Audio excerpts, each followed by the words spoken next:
What's up, everybody? Welcome to Kinda Funny Games Daily for Tuesday, April 16th, 2019. I'm one of your hosts, Greg Miller, alongside Forbes 30 Under 30 winner, a.k.a. the second best baby blues in San Francisco, a.k.a. the engaged one at Tim Gettys. Let Tim host. How are you, Tim? Fantastic. Welcome back How are to the you? show. I'm great. It's been a while. It has been. I feel like we Feels haven't. like, I don't know. No, I think Was that on Friday. Friday? That was a long time ago. For us, in kind of funny years, that was Yeah. quite a while ago. Yeah. How you doing? I'm doing well. Good day for me to be on. I'm excited about I this. know, right? There's a lot of fun geez, stuff to we have talk a about. chock full of Roper report here. There's a whole bunch going on. Before then, though, hey, nice shirt. Thank you. Kindoffunny.com/store. The Kinda Funny You can Bridge get it shirt right is now. back in heather gray. Now, it's hard to tell on the camera right now. Can you cut to my one? Is that a thing that we can do? Hold on. Does does Boss Baby know how to cut to the one? Good questions. Well, no, does he? He's running around doing things. I mean, he said it all. It's all good. We didn't need to do it all. But yeah, it's like a charcoaly, heathered gray. So it's not just normal heather gray. Because yeah, like I showed Gia. She's like, oh, don't you already have that? I'm like, yeah, it's the same design, but like, even that's not like showing it off in its like fullest capacity. You know what I mean? Sure. It's a tight shirt. That's what I'm trying to say. Good enough. I guess. Kindoffunny.com. Ooh, I'm spitting all over myself. /store. And ladies and gentlemen, you can stay right here to find out all about the first details on PlayStation 5, the release date for Marvel Ultimate Alliance 3, and confirmation from Sony that they are in fact cracking down on sexually explicit content. Because this is Kinda Funny Games Daily. Each and every weekday on a variety of platforms, we run you through the nerdy video game news you need to know about. If you like that, be part of the show, patreon.com/kindafunnygames. There, you can ask us questions, give us your bad PSN. I'm sorry. I can't get over that they're gone. Bad PSN names gone forever. Oh, it's so been sad. years of my life chronicling them, begging Shuhei to stop. There's only good ones left now. Apparently. And anything else under the video game sun, then you can watch us record the show live, twitch.tv/kindafunnygames. If you're watching live, you have a special job. Go to kindafunny.com/you're wrong and tell us what we screw up as we screw it up, so we can set the record straight for everybody watching later on youtube.com/kindafunnygames, roosterteeth.com, and listening on podcast services around the globe. Housekeeping for you today. The Vancouver meet and greet is next for the Kinda Funny World Tour. We will see you Saturday, May 4th. You can get all the details at kindafunny.com/events. Remember when that felt like it was so far away? I'm looking at the calendar right now. It's not that far away. It's not that far away. Everything's happening. It's all on top of us. Avengers, 1 week to go. Holy shit. Dude. Let's do it. Thank you to our Patreon producers, Tom Bach, Blackjack, James Davis, and Mohammed. Today we're brought to you by Robinhood and Thirdlove, but I'll tell you about that later because there's no time to waste. Ladies and gentlemen, let's get in to what is and forever will be the Roper Report. Time for some news. 5 items on the Roper Report. A baker's dozen! I'll tell you now, pack a lunch because they're all long. Number 1, the first details on the PlayStation 5 are here officially. This is not a leak. Sony went and talked to Peter Rubin over at Wired. He sat down, talked to Mark Cerny for a long interview. I'm going to give you 4 paragraphs at the very beginning, a too long didn't read section, and then pulled quotes from it. Everybody ready? Yeah. Let's go. Mark Cerny would like to get one thing out of the way right now. The video game console that Sony has spent the past 4 years building is no mere upgrade. You'd have good reason for thinking otherwise. Sony and Microsoft both extended the current console generation via a mid-cycle refresh, with the Xbox One and PlayStation 4 spawning mini sequels, parentheses, the Xbox One X and the PlayStation 4 Pro. Quote, the key question, Cerny says, is whether the console adds another layer to the sorts of experiences you already have access to, or if it allows for fundamental changes in what a game can be, end quote. The answer, in this case, is the latter. It's why we're sitting here, secreted away in a conference room at Sony's headquarters in Foster City, California, where Cerny is finally detailing the inner workings of the as-yet unnamed console that will replace the PlayStation 4. The next-gen console, as he refers to it repeatedly, won't be landing in stores at any time in 2012. Here's where we get the too long didn't read section, all right, of what is the bullet points from this article of what's happening in it. PlayStation 5, or whatever they will call it, which they probably will call it, the PlayStation 5. AMD Zen 2 CPU. Navi GPU. It's going to use ray tracing. It's going to have 3D audio. It is going to be PlayStation VR compatible. The PlayStation VR gets brought up in this, but Cerny will not comment on there being a second generation, but he does say the headset will work with the PlayStation 5, whatever they're going to call it. PlayStation 4 backwards compatibility. It will have a physical disc drive. It's going to have a super fast system drive, which we'll get to in a bit because I think it's the most exciting thing. And then 8K output. This is from somebody, I think the PlayStation VR news I follow on Twitter. They gave the bullet point part of it. If you want to get into the nuts and bolts, first off, everyone should go to Wired and read this article. However, if you go to the Kinda Funny subreddit, a Kinda Funny best friend up there put down a detailed breakdown of, hey, I am a tech guy. Here's what all these GPUs and teraflops and things mean. But no flops, no flop talk. No flop talk. No flop talk today. But I'm just going to call it all flop talk when it's there. You know what I mean? Flop talk. That's the only thing to take down car talk, I think, on the games and Flop hobbies. talk. Flop talk. All right, let's get back to some bullet point paragraphs before I get into a large section, all right? I mentioned ray tracing over there, right? While ray tracing is a staple of Hollywood visual effects and is beginning to worm its way into high-end processors, and NVIDIA's recently announced RTX line, no game console has been able to manage it yet. When they were talking about this ray tracing, they were talking about the way it uses light, right? And so water Particle effects, and yeah, it's going to be able to do this. You're going to have better visuals in a very specific sense. Going on, the AMD chip also includes a custom unit for 3D audio that Cerny thinks will redefine what sound can do in a video game. Quote, as a gamer, he says, it's been a little bit of a frustration that audio did not change too much between PlayStation 3 and PlayStation 4. With the next console, the dream is to show how dramatically different the audio experience can be when we apply significant amounts of hardware horsepower to it, end quote. From there, they go on to talk about, because I don't think I have this paragraph in here, right? No, here it is. The result, Cerny says, will make you feel more immersed in the game as sounds come at you from above, from behind, and from the side. While the effect will require no external hardware, it will work through TV speakers and visual sound, surround sound. He allows that the gold standard will be headphone audio. I imagine that visual surround sound is supposed to say virtual surround sound. You'd think so. This is directly from the article, but I would agree with you on that one too. And it goes on to talk about the next paragraph. He's like, this should ring true or make sense to anybody who uses PlayStation VR in general. They're talking about presence, like you're there, right? And we've definitely had those experiences. You always go, you go out of your way, Tim, to go to Dolby theaters, right, where it is that everything's like pinpointed to you. Which is important to point out. Xbox One already has now Dolby Atmos support. Whether it's with headphones or anything they're saying right now, Xbox One already has. You have to pay $15 for it though. You use that though? Yeah. Because did you notice the difference? Oh my God, it's fantastic. Yeah. When the games are optimized for it. Otherwise, it's super gimmicky and bad. But that's going to be the case no matter what. But yeah, certain games, like it wasn't amazing for me with Resident Evil 2, which was upsetting because you want that game out of anything to have the kind of spatial awareness. Devil May Cry 5 was fantastic though. Oh really? So Devil May Cry will come up later in another Sony story. Here's now earlier today. This all broke. You know what I mean? I'm reading on the train. I'm reading on the bus because I have to take a train and a bus. Barrett though walks into work today. And he's oh my God, and he saw me working on this, and he's like, hey. Like, does any of this blow your skirt up? Are you excited about any of this stuff? And I'm like, the only thing that really excites me is the following section. And I'm excited about all this cool new shiny box, but you know me in tech, whatever.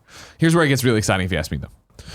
We're talking, and then starting in the fall of 2015, when Cerny first began talking to developers about what they'd want from the next generation, he heard it time and time again. I know it's impossible, but can we have an SSD? Solid-state drives have been available in budget laptops for more than a decade, and the Xbox One and PlayStation 4 both offer external SSDs that claim to improve load times. But not all SSDs are created alike. As Cerny points out, quote, I have an SSD in my laptop, and when I want to change from Excel to Word, I can wait 15 seconds. What's built into Sony's next-gen console is something a little more specialized. To demonstrate, Cerny fires up a PlayStation 4 Pro playing Spider-Man, a 2018 PlayStation 4 exclusive that he worked on alongside Insomniac Games. Parentheses, he's not just a systems architect. Cerny created arcade classic Marble Madness when he was all of 19 and was heavily involved with the PlayStation and PlayStation 2 franchises like Crash Bandicoot, Spyro the Dragon, and Ratchet & Clank. And in Knack. parentheses. And Knack. We don't talk about Knack. Our Lord and Savior, Knack. There you go, Facebook group. On the TV, Spidey stands in a small plaza. Cerny presses a button on the controller, initiating a fast travel interstitial screen. When Spidey reappears in a totally different spot in Manhattan, 15 seconds have elapsed. Then, Cerny does the same thing on a next-gen dev kit connected to a different TV. Parentheses, the dev kit, an early, low-speed version, is concealed in a big silver tower with no visible componentry, end parentheses. What took 15 seconds now takes less than 0.8 seconds to be exact. That's just one consequence of an SSD.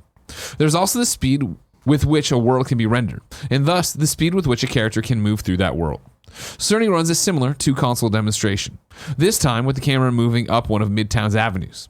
On the original PlayStation 4, the camera moves at about the speed Spidey hits while web slinging.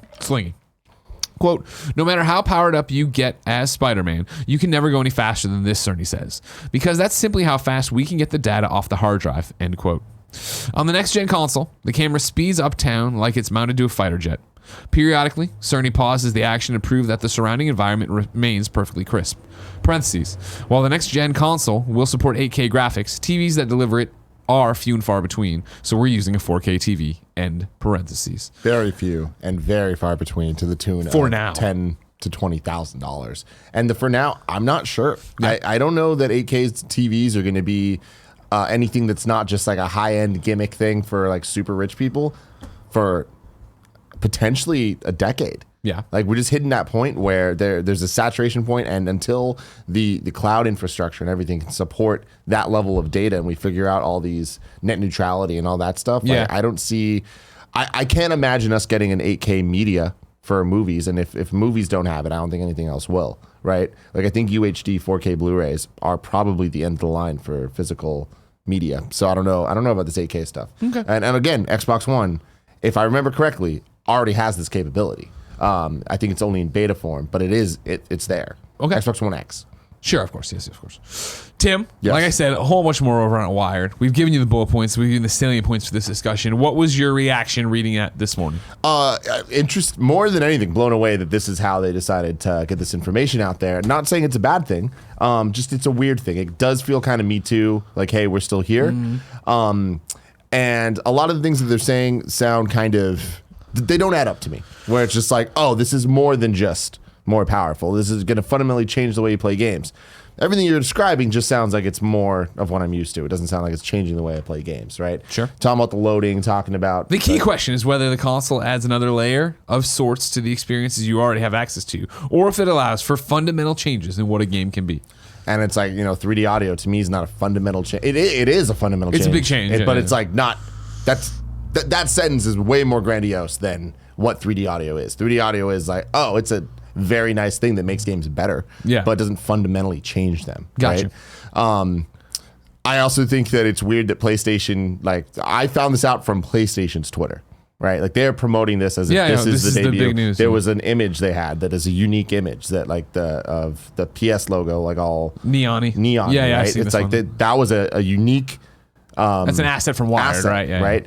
So that stuff's weird to me because this isn't the type of exciting information you want to get out there.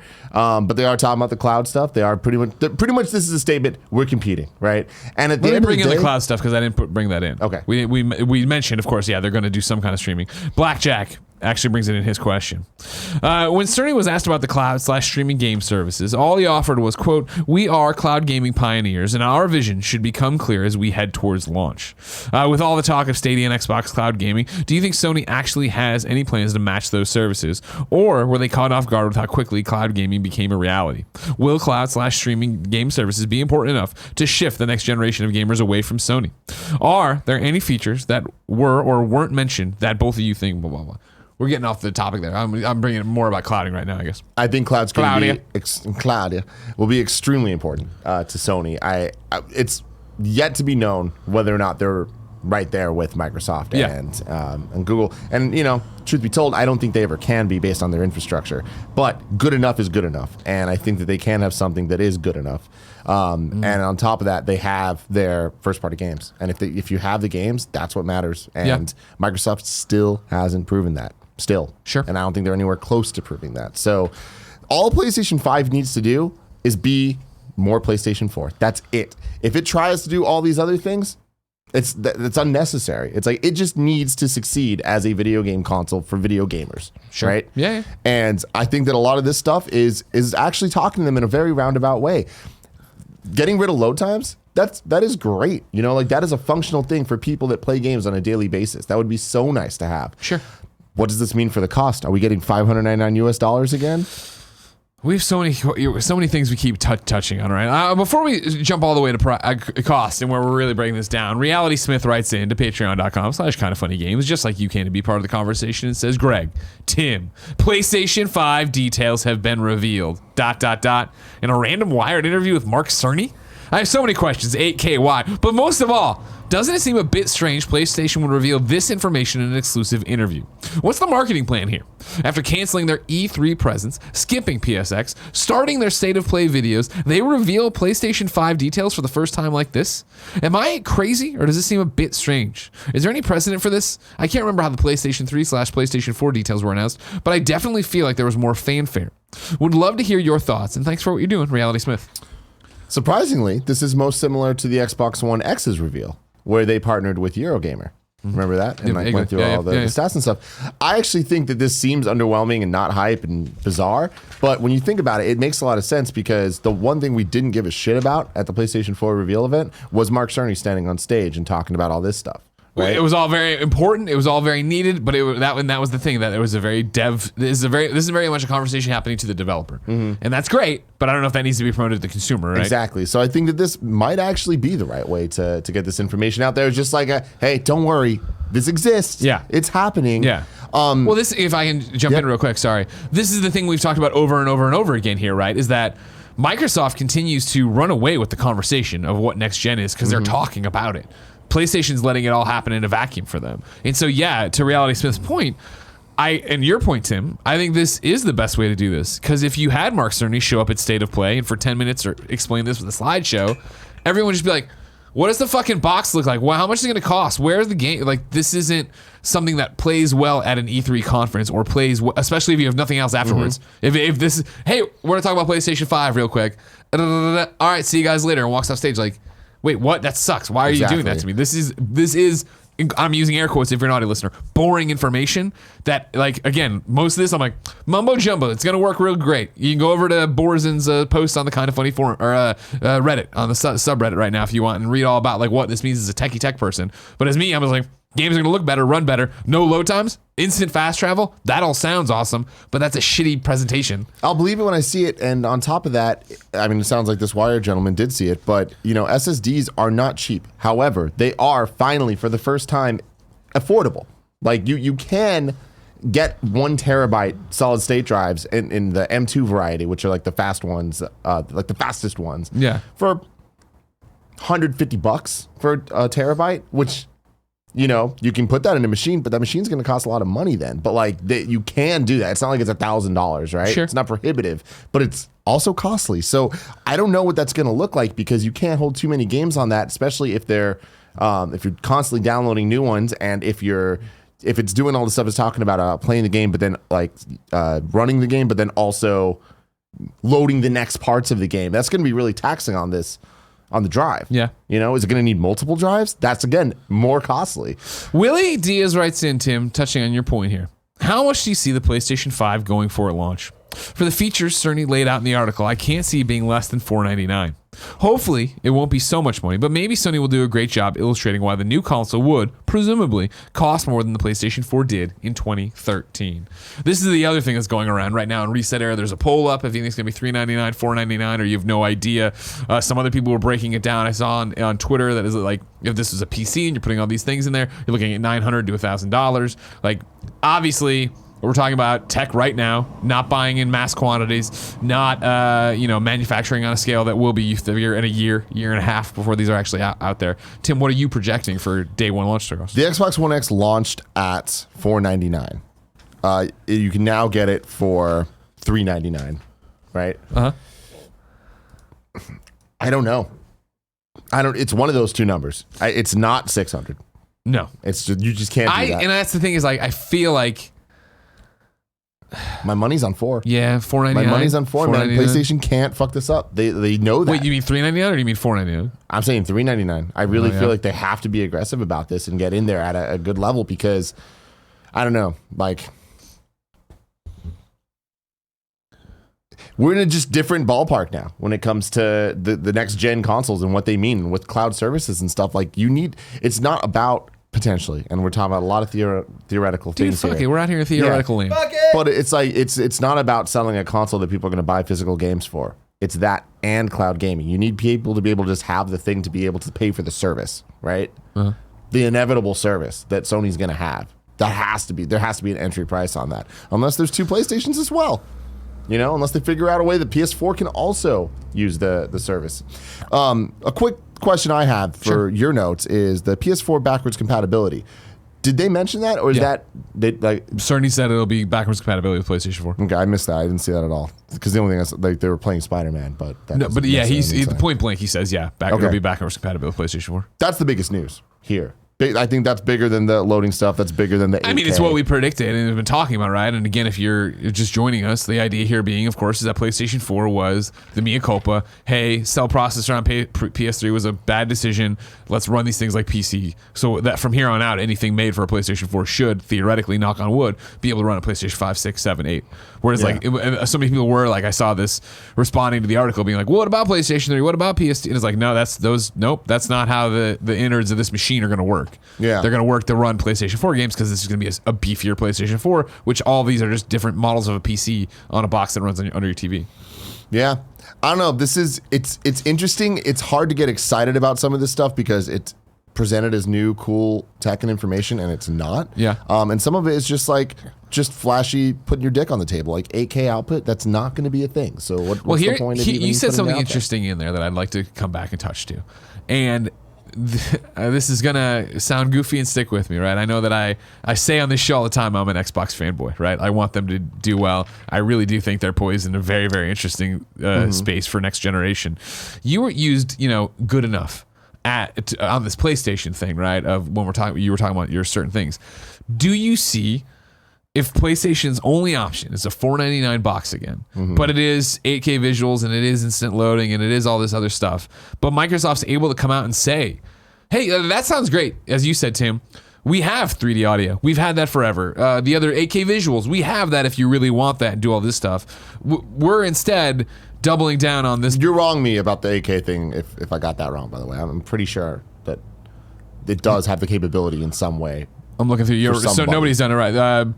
Stead Jonat said Dolby Atmos on Xbox. It's only $15 for headphones and a surround sound system is free. I don't know what that means. Sorry. I thought I meant to say that. I said it's clarification whatever. probably more than it's if you want to have it in your headphones, because that's the thing with the virtual surround sound that works amazingly. Again, when the games are optimized for it, that's $15 to have in your headphones. Otherwise, you just need the right audio setup physically for Atmos to be supported. Cool. Correct. I feel like the good enough argument could totally play in Microsoft's favor instead, where it is that cool. Yeah, you have a $500 box up there. We have a streaming only box for whatever price it's going to be. Too much. Yeah, right. Well, I'm not even talking about Xbox One S. Right. If you missed this yesterday, rumors broke that the Xbox One S is going to be over the weekend $250 or whatever. Well, Gary showed me the article yesterday on whoever's site that the streaming box for Xbox One S streaming only digital, whatever they're calling edition, it will be. The rumor is $250. And it's like, that's $50 less than a real Xbox One. I'm like, what the fuck? Why? No, this needs to be, I thought it was gonna be like $100, $150, yeah. You know what I mean? I think Microsoft can move in it with a streaming only Xbox One, whatever next generation thing and be like, cool, it's good enough. It does all this stuff. It, blah, blah, blah. Here's our 12 developers, first parties. Here's what they're working on. Here's Halo Infinite. But I feel like there's ground to make up there that for Xbox could be good enough. Again, with all the services they built. Again, with Game Pass. Again, with all the pro gamer moves Microsoft has made and Phil Spencer's team has made.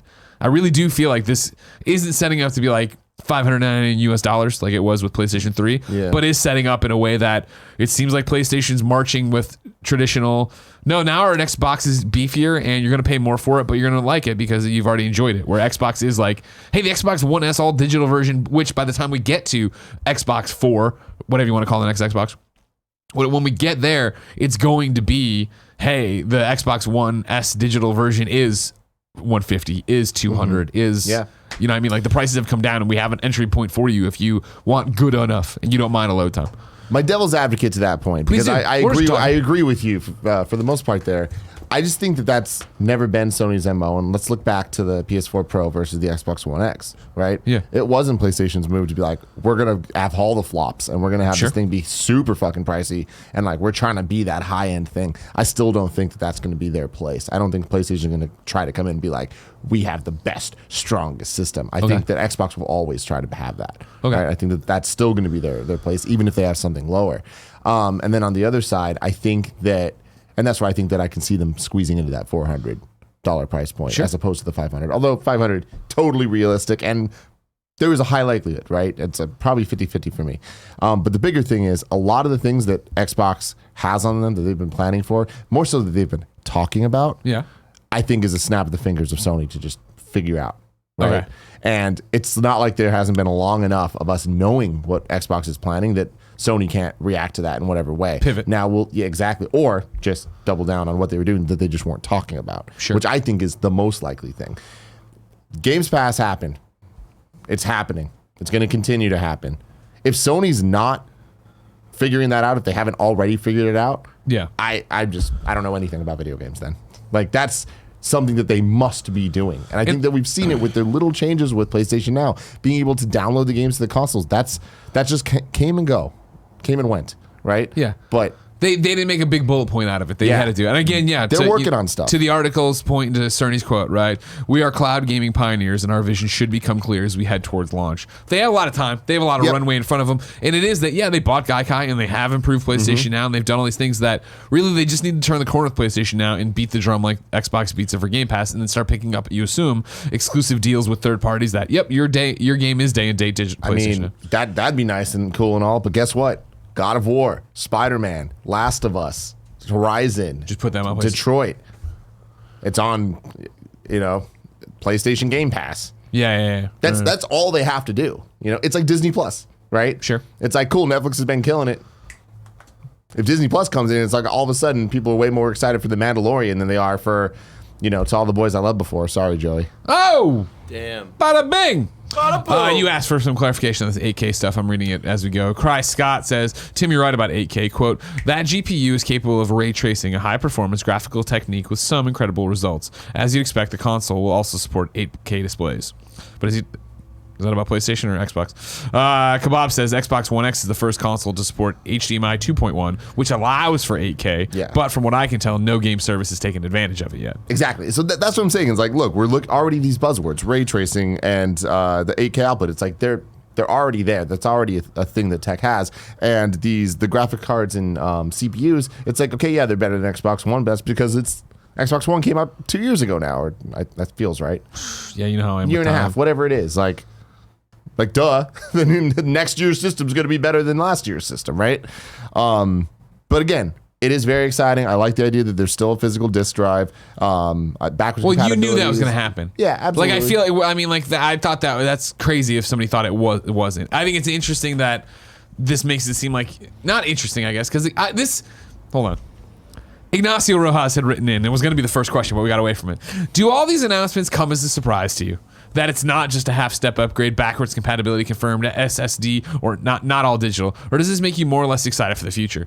For me personally, like, the majority of this is if I had to sit there and predict, I would have predicted this, right? Not like I would have been like greater visuals. I don't know any of that crap, right? I would have been like better load times. I would have been like, it's gonna have a disk drive. We're not there. If anything, maybe I still think it's a bold claim and hope that Xbox has two versions, one that doesn't have a disc drive, the one that is just streaming in digital. We'll see if that's actually a reality. Or it's going to be. I hope so. And PlayStation's going to have that as well. It might not be at launch, but there's going to be a PlayStation TV, something when they have their streaming service figured out. Like, I really feel like it's an inevitability of what next generation is going to be, given the fact that cloud streaming and all this is a thing. With Google entering the race like this, it's like, no, everyone's going to enter in some way, in their own different way. Nintendo, they're doing their own thing. But it's the same way where I think it's a foregone conclusion that Nintendo's going to have a Switch revision that is the portable, cheaper version that like might not have detachable Joy-Cons. Like, it's going to happen, guys. Like, it's just a matter of when and how, right? And at what price point. But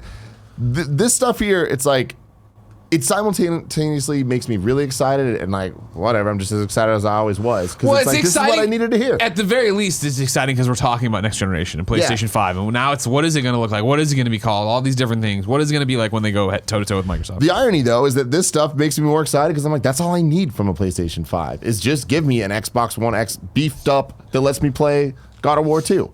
I'm sold. I don't need a way that's fundamentally changing the way I play video games. That's the Wii.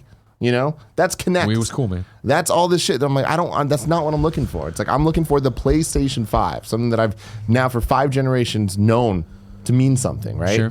I'm looking for instantaneous fast travel. Because right now, my problem with the fast travels are they're not long enough for me to really get into Twitter.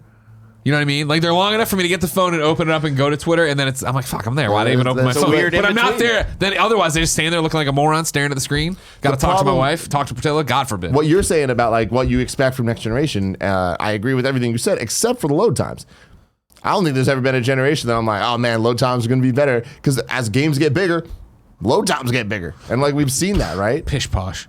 I mean, yes, but it's game by game. Where I think loads are faster now than they were back in the day. Well, not like cartridge-based stuff, obviously. I mean, that's like the PS1, thing. like when I was playing fucking SmackDown. Yeah. And I mean, I had to wait forever for shit to load in. I have to wait forever for Spider-Man. The way the games hide stuff now, in terms of like, you know, when you're cutting, like, no, I'm not even gonna say. But like, I want to say whatever. Well, the games are really good about loading in the entire level or something on certain games, narrative games, something like that. You know what I mean? Or like when I'm going between rocks and a wall, that's when they're hiding the load and stuff like that. I would argue certain games are really good. Most games aren't. But there are exceptions, and there always has been. But the fact that they are focusing on loading being a key feature, I think is really talking to gamers. I don't think it's talking to the mainstream. I don't think they give a fuck about that. Of course not, no. But like gamers are the one who's going to buy this thing on day one. That's good for me, man. Okay. You don't think load times are better now but in a median average than they were on PS2? No. I think that game for game, it really depends. The bigger the games get, it's just different loading. My experience loading GTA 5 compared to GTA 3, no difference. And wasn't there like GTA 3 might have been faster. Yeah, well, either way, I do remember every time you fucking boot those games up, the giant loading. Yeah. You know? Well, that's Rockstar. They know what they're doing. You know what I mean? They should just hang it up. They should. Yeah. Number 2 on the Roper Report, Marvel Ultimate Alliance 3 has a release date and some details. I'm reading from the press release. On July 19th, the Marvel Ultimate Alliance series returns for the first time in 10 years, and it's only available on the Nintendo Switch system. In Marvel Ultimate Alliance 3, the Black Order game, you'll assemble your ultimate team of Marvel superheroes from a huge cast, including the Avengers, Guardians of the Galaxy, and X-Men, among many others. While iconic characters like Iron Man, Wolverine, Spider-Man, Hulk, and Captain America are back, newly announced heroes like Black Panther, Deadpool, Spider-Gwen, and Doctor Strange are also joining the action, each with individual abilities or special moves. In this new story, superheroes unite in a race across iconic locations in the Marvel Universe to find the Infinity Stones before Thanos and the Black Order use them to unleash cosmic chaos. Up to 4 people can play together in local or online co-op with the ability to drop in and out anytime. Marvel Ultimate Alliance 3, the Black Order, will hit stores and Nintendo eShop on Nintendo Switch on July 19th at a suggested retail price of $60. You excited still? I am. I definitely want to see more actual gameplay. We saw a little bit in the Nintendo Direct that happened back in February, I think. But I hope that this is great and not just good. And I think it's more likely to be good than great. Yeah. Yeah. Marvel Ultimate Alliance was such a cool moment in gaming. And that and the X-Men, obviously Apocalypse and all those games, Legends, X-Men Legends. Yeah. I hope this one turns out to be awesome, that we all enjoy playing against stuff. Yeah, it's just, it's a different time. Like that video games meant something different, licensed games meant something different then, and especially Marvel meant something different then. Like that was just like such a cool, hey nerds, this is for you. Nerds, you know what I mean? You get to play as these characters that like no one else knows. But now you look at the cover of this game and it's like, I feel like most people, I'd be able to show Gia this and she'd be able to name 90% of the people on the cover. 100%. Like that's crazy, right? That's my hope, is I feel like if it can nail what Ultimate Alliance was before, right, of this weird action RPG, you run around, beat shit up, like Diablo, but with superheroes and all that stuff, on the go, ready to get, like, I hope that's the game Jen and I can play, right? Just chill out on the couch and fuck around a plane or whatever. But I'm hoping for the best with it. Who knows? Number 3, GameStop is introducing a new program called Guarantee to Love It. This is from Cheap Ass Gamer, who had a leaked photo, it looked like, of a thing sent out to GameStop managers. But basically, it reads like this. GameStop to launch Guaranteed to Love It program. If you return the game within 48 hours of the game's launch, you get your money back in the form of trade-in credit. The first game is Days Gone, because this is not for everything. It's going to be like specific. This game, you're guaranteed to love it. Days Gone is the first game. If you hate it, you can bring it back with 48 hours and get $59.99 in trade-in credit. Here we go, Tim. We've been wondering, how will GameStop continue to fight the fight? Yeah. All the blockbuster things from back in the day. Here we go. What do you think of this one? The ability here to 48 hours to see if you actually like the game. I almost don't even want to get into my opinion on this because every time I do, people get really mad at me. But it's like, I'm a firm believer. Welcome to Games Daily. I know. But like, or the internet, I should say. I'm a firm believer that it's like, you should not be able to return entertainment. You should not be able to go to a movie theater and not like a movie and get a refund. That's just my stance. I know I am in the minority and people disagree, but like, it's ridiculous to me. But I know people want to, and GameStop's going to be like, you know what? We got to figure out a way for us to trade in value means something in 2019. So yeah, I've never been one for the movies. What you're saying with the movies. Now, granted, different investment, both in time and financial, right? So that's maybe the argument in terms of it being less of a risk or whatever, and that's why $60 means more. So if I don't like the game, blah blah blah. I'm with you on the movie thing, the game thing as well. I only returned broken games. Like I bought Superman 64 and that fucking sucked, but I fucking held on to it because, well, I did this. And then maybe it was at the time the policy of it. It's interesting to see them try this out. Not for everything, you know what I mean? Where it's similar to what we've talked about or I don't think you were on those shows, but as we've wrestled with, what can GameStop do to stay relevant as the digital future keeps coming, as Amazon keeps growing? We've talked more and more about them trying to become more of a hub for, like, okay, it is like your comic shop, but it is your game shop, even though it's not local per se, right? It is a chain, but it is for locals that love games. This is an interesting idea of kind of a book club, right? Kind of an Oprah book club. And granted, it's GameStop, so is this all just promotional materials, and is it all a deal with Sony and yada yada yada? But in general, the fact if there is a curated thing that, you know what, you're guaranteed to love this game, Days Gone, come on, try it, come back in, talk about it, you know, blah, blah, blah, trade in if you want to. Yeah, but it is an interesting thing. Such lofty hopes for humanity. I know, and that's not what it is. But it is. I'd like to imagine, at GameStop, they're actually sitting there going like, what is a game people are guaranteed to love, and they're going to preview events and doing it? It's probably not that. It's what AAA game can we get people to buy from us instead of somebody else? Yeah, right? We probably look at the releases coming throughout the year and be like, that's going to be a guaranteed to love it game because they know a lot of people love it, and they're going to take longer than 48 hours. Animal Crossing's probably guaranteed to love it. All right, let's get it on there and stuff like that. Yeah. GameStop, man. Hey, you got to do it. You got to get out there. You got to fight. You got to adapt. You got to change, and we'll see. We will see, ladies and gentlemen. Number 4, here's another pack of lunch one. This is a long one that, again, if you have a Wall Street Journal subscription, like I do now, you should go over and read. Sony is cracking down on sexually explicit content in games. This is from Takashi Mochizuki. I put the hyphens in there and might have even screwed me up worse, but I'm trying. You know what I mean? You're trying, dude. Over the Wall Street Journal. As you know, ladies and gentlemen, from listening to this show, we've talked about it before. Sony, in this quiet argument, or quiet war, I would have said for a while, of, hey, wait, why is the Devil May Cry 5 edition censored? Why is there a streak of white light over that girl's butt during this? And why is this happening but not on Xbox? And so on and so forth. Takashi over at Wall Street Journal actually went and got some answers in a lengthy report that I'm going to read lengthy portions of, but there's far more over there if you want to go read it. Sony's new in-house standards that limit sexually explicit content distinguish it from other game hardware makers that allow a greater amount of content as long as the software carries a rating from a national industry body. A Sony spokeswoman confirmed the company has established its own guidelines, quote, so that creators can offer well-balanced content on the platform, end quote, and gaming does not inhibit the sound growth and development of young people. She declined to say when these guidelines were introduced or discuss them in detail. The Wall Street Journal interviewed more than a dozen developers and executives in the US, Europe, and Japan at software companies that provide games for PlayStation 4. They confirmed Sony's new rules, and some expressed dismay that their creativity could be hindered. They asked not to be identified because of non-disclosure contracts with Sony and fears about the impact of future business with Sony. I'm going to identify them. Japan. Well, that comes up later on. Sony officials and executives at the company have grown concerned that its global reputation could take a hit from sexually explicit content sold only in a few markets.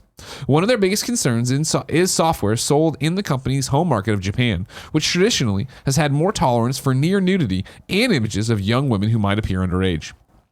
Two factors last year combined to turn the unease into action, these Sony officials say. One was the rise of the hashtag MeToo movement in the US, which pointed to the dangers of being associated with content that some might see as demeaning to women. The second was the emergence of channels on sites like YouTube and Amazon.com Inc.'s Twitch, where gamers play in front of a camera and are watched by fans online. That means games meeting Japan's laxer standards can get worldwide exposure. Quote, Sony is concerned that the company could become the target of legal and social action, a Sony official in the US said. Matthew Johnson, director of education at Canada-based nonprofit Media Smarts, said Sony's move was reasonable given the influence game content can have on players in real life. It's, quote, similar to a TV network deciding what is appropriate to air in terms of violence, profanity, and sexuality, Mr. Johnson said. Nintendo said it doesn't regulate sexual content beyond requiring game makers to obtain a rating from national bodies. It said its game systems allow parents to restrict content based on the rating. Microsoft declined to comment. In one game called Nora, Princess of Stray Cat Heart, available mainly in Japan, the PlayStation 4 version used white rays to cover up parts of a female character's body. On other platforms, the game doesn't feature that cover-up. The game in Japan is rated for players 17 years old or older. The game's developer, a company called Harukeze, didn't comment for requests. Didn't respond to requests for comments. Some Japan-based software executives also have complained that they have been required to communicate in English because Sony's global game business is based in California, even though the parent company is Tokyo-based. Other software executives object to the lack of written guidelines from Sony. Quote, you don't know what they will say until you complete the work and submit it for review, said the chief executive of a small game developer in Japan. And if they are not happy, even if they allowed the same degree of sexuality a few days before, we need to take it back and ask our staff to make adjustments. That's very costly, end quote. Yeah. So there's more in this article, like I was saying, they go and talk to somebody like, they're basically saying take your niche somewhere else in terms of visual novels and what we've seen before. They have more comments from people who are upset with the change and so on and so forth. Tim, where do you come down on this? I was interested hearing you read this on whether or not Japan had generalized ratings system, just because I didn't know. They do. It's the CERO that, like, if you see it, you'll be like, oh, I've seen that before for sure. It's very similar to the one, the ESRB that we have, but it does definitely pretty quickly go up into some more dangerous territory. Okay. I would There's say. not just AO. Yeah, no, then it like there's a lot more. Like then there's like a lot of weird like statistical sampling. All right, I don't know what all that is. But censorship is going to be a huge conversation forever, right? And when you look at different cultures and how they deal with stuff, it's going to only get more complicated and more difficult to even talk about, I think. Because there will always be the people that are upset and the people that are fighting against it, right? Sure. And, there's a lot of interesting points being brought up of the game now no longer being this Japan-only thing because of things like YouTube and Twitch and all that. Who's responsible for that? Sony seems to think they are, and they're worried about... They don't want their brand associated with this, Yeah, right? they're going to get in some legal trouble. And I wonder why they don't want their brand associated with it. Is it just the legal stuff, or are they also taking a stance of like, hey, we don't want to be associated with that at all? I think it's 100% public perception. Yeah. I think it's that they don't want someone streaming a very risque game with risque graphics and this child, or it looks like this girl's under 17 or 18 or whatever, and that pops up on Twitch where somebody's playing it and a bunch of kids are watching it, and then that gets broken out. I mean, how many times do we see a Twitch clip with no context get broken out into like, this is this big thing? Yeah. And you know how people are, especially when you get up into the mainstream networks. It isn't that, well, this is a game made by Capcom, blah, blah, or this is a game made by developer X, published by publisher X. This game's on PlayStation. Here's whoever playing it on PlayStation, and you see a naked titty, and now we have a giant problem. Yeah. I think that's it, especially as PlayStation has, again, won the hearts and minds out there, right, with a gajillion units moved and 90 million install base now and all these different things. Like, now that they're the top dog in the runaway success, I think they're worried about being mainstream again and worrying about It's interesting that Sony America is top dog. right? Sure, another great Like point. I Yeah. think that's the crazy. I thought that was the interesting thing here, right? Of like some Japan-based software executives have complained that they have been, required to communicate in English, because I know that's a recent change. We've talked about that on Games Daily when they moved the gaming headquarters to officially, SIE instead of being over in Japan. Yeah. Which we weren't sure if that actually had ramifications, but clearly it And does. we're starting to see them on. Yeah, that English thing. That's very, very interesting. Yeah. Yeah, I don't know. What are your thoughts on it? It's such a slippery, censorship is such a slippery slope, where I think that, yeah, there's plenty of times where I've played games that are ports from Japan, and you're like, well, she's how old, and why is she dressed like that, and what's going on? Like, that's fucked up, and blah blah. But then you go to the other thing, and I'm talking out my ass here because I didn't play the game, but I watched the clips. Was the girl, you know what I'm talking about in Devil May Cry 5? Yeah. Was that girl Definitely not underage? underage. Oh, no. Right? And so like censoring her butt crack was like, what, really? Like, it wasn't like that was a dramatic butt crack. That was just her naked in a moment of getting carried out because she was knocked out or whatever. Yeah, her butt crack being there unnecessary, totally, and it being censored. It's I don't know. It's weird. It's like my stance on it is, what does it matter if the censorship isn't like dramatically affecting the content? Then it really shouldn't affect anybody, right? Like if you want to see a butt, there's many ways for you to see butts, right? And in the sense, exactly. But in the sense of Devil May Cry 5, playing on Xbox One, which I did, I saw the butt. If I didn't see the butt, it would have been totally fine. Yeah. It would have been totally the same. There's other people that care maybe a bit more strongly than I do. Sure. The other way. And that's fine. And I know that there are visual novel games that are focused on the butts, focused on that stuff in a way that Devil May Cry isn't. So I just think that they do need to have a unilateral decision on how they handle these situations, because but it's probably with art, right? That everything. it's going to be blurring lines all the time, where I feel like it's just so hard to knock it into one thing. So it's like no butts at all. But then what if I want a butt? And like would they publish Heavy Rain, or how would they censor Heavy Rain? Because there was like that, we fucked Madison. We fucked Madison, everybody. All right. Yeah. And that was like sexy and hot, but she was a lady of the right age.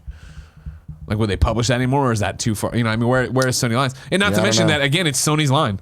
Mm-hmm. Whatever they want to do, like it's Johnson bringing up the fact that it's like a TV network, like great example, right? Like, yeah, you have choices. It's not a monopoly. You can go play on Xbox and get and see all the butts you want, but then eventually, do you hear from creators that don't want to work with PlayStation because, like, if David Cage was making Heavy Rain right now and they got to that scene or whatever, would PlayStation be like, you got to dramatically edit this? And then David Cage would be like, oh, I don't like that. And like, because he has a French accent. He does, yeah. He'd be all about it. I don't know. That's a interesting question. But I guess maybe you can still be unilateral and still look at things case by case. Yeah. Right, where it's like there's clear guidelines, and the unilateral thing could be like, we're at least going to ask a question of why, right? That could be the guideline, and then you go into that and have the conversation of what it's adding or what it's doing, what the point of it is. But yeah, I don't know. And again, the underage thing is complicated even more so by the fact that Japan has different rules about consent and age. So what we say is underage is not underage to them. Sure, of course. So. Lord of Pwn, as he always does, points out something very interesting. Econofunny.com/you're wrong. They've actually removed the censorship from Devil May Cry 5. Cool. I googled Dual Shockers has an article here. Devil May Cry 5's newest update has removed partial nudity censorship from the PS4 version in the United States. Devil May Cry 5 in the US has Europe has not received the change. This is as of the writing in April or whatever. So enjoy your butt. You know what I mean? Well, there you go. That's my thing. It's slippery slope of like, well, clearly this ass shouldn't be censored. And it's like, well, wait, why is the ass being censored? And somebody's like, all right, you know what? You made an ass out of you and me. Let's put the ass back in there. Put the ass back in there, baby. Woo! Bumping that ass on the ground. Number 5. That's not the lyrics of that song. I hear so many songs that talk about asses. I was just bumping that ass to the ground is what I came up with. I don't know what song that could have been. Oh, now that I have the wrong, I'll get it. Eventually, I'm gonna have a moment. Shake That by Akon I think and Eminem? so, right? Yeah. No. Now that's in my head. Maybe it was. There's a bouncing that ass to the floor. Yeah. Bowman, Shake that ass for me. Shake that ass for me. Hang on now. Come on, Barrett, shake it. There he goes. Number 5, and finally on the Roper Report, Natsume is announcing an indie program. I don't need to go into we've gone long. We're having a hell of a show here. Natsume Incorporated, a worldwide developer and publisher of family-oriented video games, today announced the creation of its Natsume Indie program, which partners the company with independent developers around the world to introduce creative, innovative games to a wider audience. Natsume's first title under the brand is Cosmic Defenders. It's currently being developed in Tokyo by developer Fiery Squirrel. Natsume, old school. Mm-hmm.